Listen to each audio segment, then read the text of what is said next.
Mais le plus incroyable, c'est que 46 ans après la mort du ministre, des héritiers du gaullisme comme Gérald Darmanin ou Bruno Retailleau chercheraient encore à enterrer le scandale.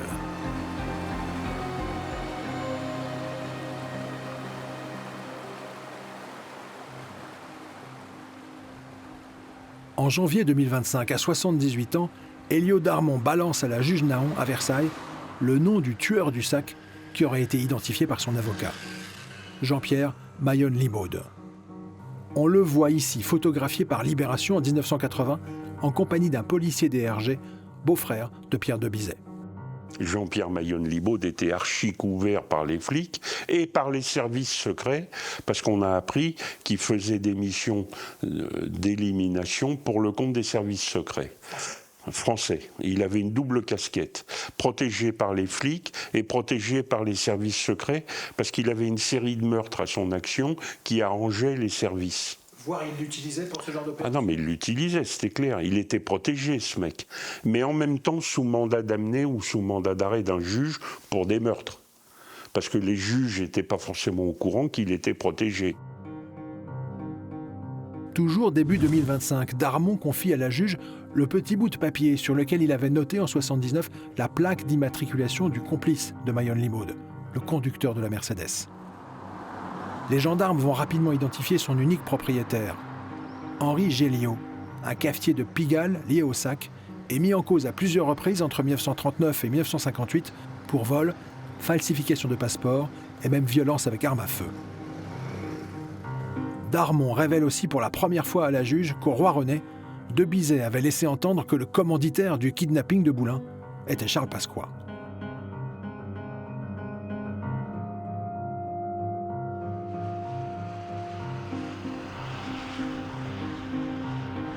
Quelques jours après cette audition déterminante, la juge Nahon est mutée. Elle ne sera pas remplacée pendant des mois. Et fin août 2025, alors que la justice ne s'occupe plus vraiment du dossier, Elio Darmon va être ciblé par une opération d'intimidation dans sa petite maison du Morbihan. Le 29 août, vers 1h du matin, alors qu'il s'est endormi devant un match de foot, son berger allemand devient nerveux. J'ouvre ma porte, mon chien est là, il fait nuit noire, il n'y a pas d'éclairage, et le chien il part comme une fusée là-bas, au bout de la rue, pour suivre quelque chose, ou quelqu'un, j'en sais rien, j'ai pas vu. Et au bout de 5 minutes, le chien revient en courant, je regarde partout, là, je vois rien d'anormal, et je rentre chez moi avec mon chien. Je ferme ma barrière. Quand je suis là, le coup de feu éclate. Ils m'ont tiré de dos. Le mec a dû se débusquer derrière ma voiture, parce que je ne l'ai pas vu. Il s'est mis là, l'angle de tir est là-bas. Il a ébréché au passage ma friteuse. Et les plombs sont venus se foutre à la place du frigo là, que j'ai mis ce matin. Ça a percuté mon four à vapeur.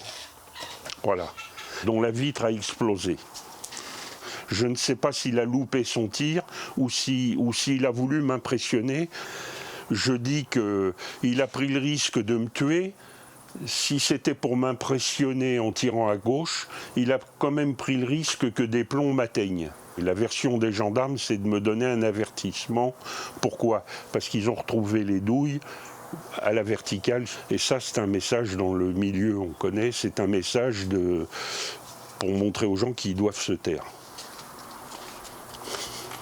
Donc ils étaient 2, et le deuxième, le tireur, il était ici, derrière ma voiture, accroupi. On a retrouvé une douille ici, j'ai prévenu les gendarmes, j'ai dit la prochaine fois, la nuit, si mon chien aboie, je sors. Je vais peut-être pas tuer les gens, mais je vais au moins tirer dans les jambes. Pour le moment, je ne sais pas d'où ça vient. Voilà, on a fermé les canards. Allez, viens. Viens.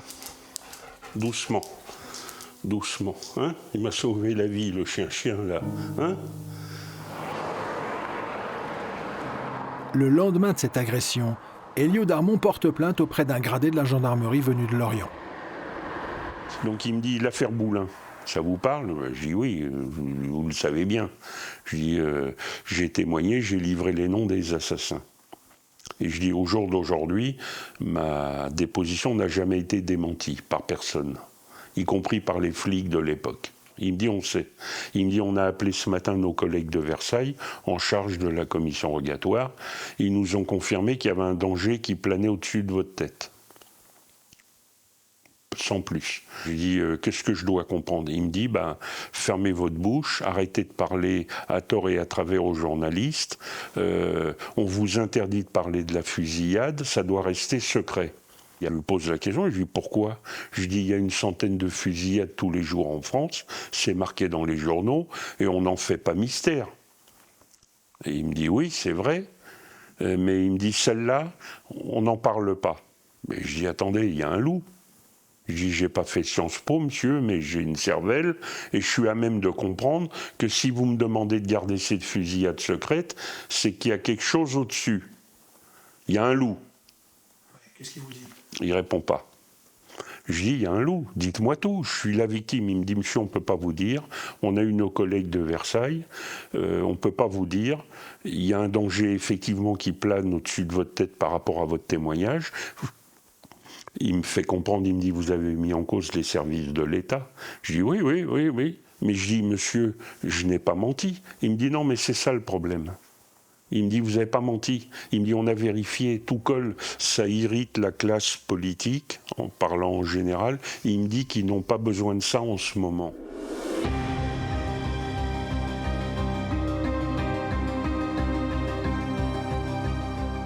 C'est-à-dire que la classe politique aujourd'hui est tellement discréditée qu'un scandale comme l'affaire Boulin, ça peut les mettre par terre. C'est pas tous les 8 jours qu'on fait abattre un ministre. C'est un scandale d'État, c'est un crime d'État, ça porte un nom.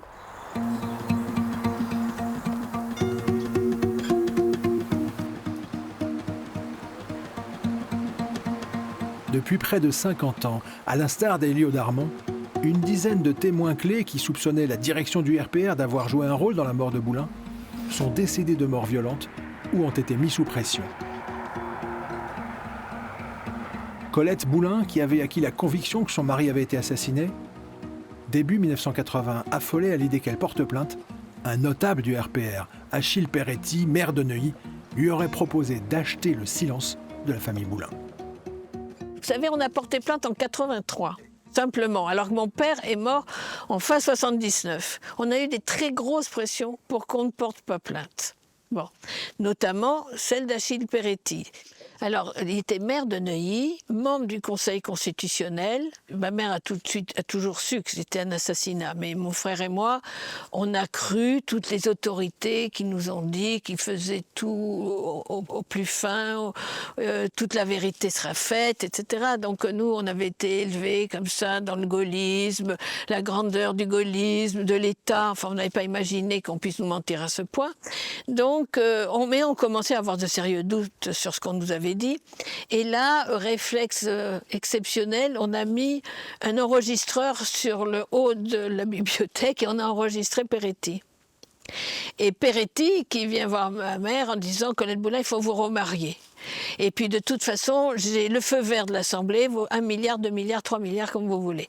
Et si vous n'acceptez pas, on saura raccrocher le wagon de votre fils à celui de votre mari. Et ça, on avait enregistré. Je comprends pas, il propose de l'argent? Ah oui, beaucoup d'argent. Beaucoup d'argent. En échange de quoi? Qu'elle se remarie et qu'elle porte pas plainte. Pour avoir refusé ce marché, Colette Boulin retrouvera son chien avec une balle dans la tête. Éric et Fabienne, eux, retrouveront leur voiture avec des freins sabotés. Et il n'y a pas que la famille Boulin qui a eu des problèmes.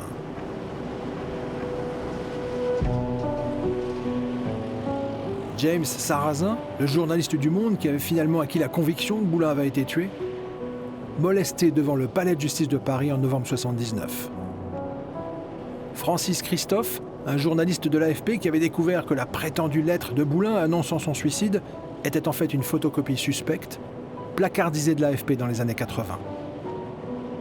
Joseph Fontanet, un ancien ministre proche de Boulin qui recueillait souvent ses confidences, tué par balle le 1er février 80 au pied de son immeuble parisien. René Journiac, le monsieur Afrique de Giscard qui vivait à 2 pas du lieu de la disparition du ministre, décédé dans le crash d'un avion d'Omar Bongo au Cameroun le 6 février 80. Charles Bignon, le responsable de la commission des conflits du RPR, qui savait tout sur les bourrages d'urnes organisés par Pasqua, retrouvé mort le 29 mars 80 après avoir été écrasé par un camion sur une autoroute des Yvelines. Jean Lalande, le frère de Colette qui avait su que Boulin était visé par un contrat, agressé par balle et mis sous surveillance par le SAC en 1981. Jacques Collet, le journaliste de TF1 qui avait diffusé en 83 l'enregistrement d'Achille Peretti proposant d'acheter le silence de la famille Boulin. Il sera muté après que Lydie Gerbeau, attachée de presse de Chirac, lui ait lâché. Vous n'allez quand même pas commencer une carrière de policier. Louis-Bruno Chaleret, le procureur Barbouze, soupçonné d'avoir maquillé le meurtre de Boulin en suicide. Il serait décédé dans sa voiture en juin 93 après s'être endormi au volant. Bernard Fonfred, l'ancien assistant parlementaire du suppléant de Boulin, tabassé et laissé pour mort en Gironde en 2003, après qu'il ait révélé à Benoît Colomba la destruction des archives du ministre. Charles Pasqua, en revanche, verra son horizon s'éclaircir suite à l'affaire Boulin. 8 jours après la mort du ministre, Jacques Chirac le réintégrera dans les instances dirigeantes du RPR. Un cadavre dans le placard des gaullistes, l'affaire Boulin ? En 2007, mis en cause par les Chiraciens dans l'affaire Clearstream, le candidat Nicolas Sarkozy répliquera comme en avertissement à son propre camp par une subtile allusion au prétendu scandale de Ramatuelle. Si certains veulent tirer la campagne vers le caniveau, je ne les suivrai pas. Puis Sarkozy déclarera « Je n'oublie pas Robert Boulin, victime du mensonge et de la diffamation. Non, je n'oublie rien. Je sais qu'à mon tour, rien ne me sera épargné par des adversaires qui ne veulent pas débattre au fond et qui trouvent plus facile de discréditer que d'argumenter. »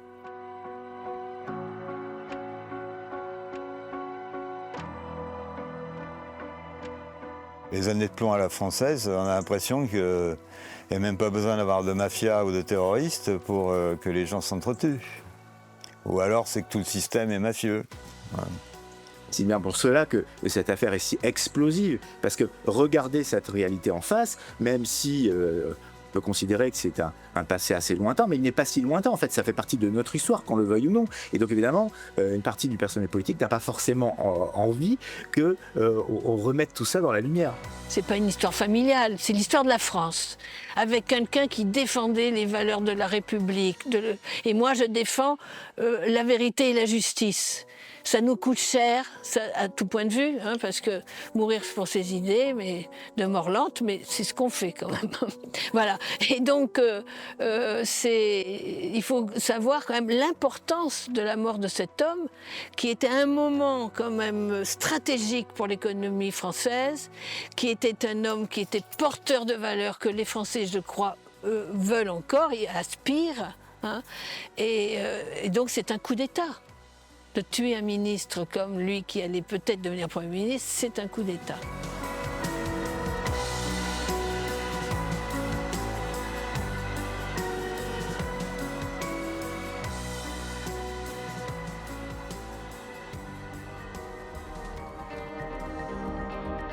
Retrouvez la suite de cette enquête sur notre chaîne YouTube ou directement à la fin de cette vidéo. Off Investigation, c'est des documentaires que les chaînes n'osent plus produire. Grâce à vous, notre liberté éditoriale est totale. Vos dons nous permettent d'enquêter et de révéler en vidéo à des millions d'internautes les coulisses d'un monde qui dérive trop souvent à l'abri des regards. Aidez-nous à déverrouiller l'information, faites un don.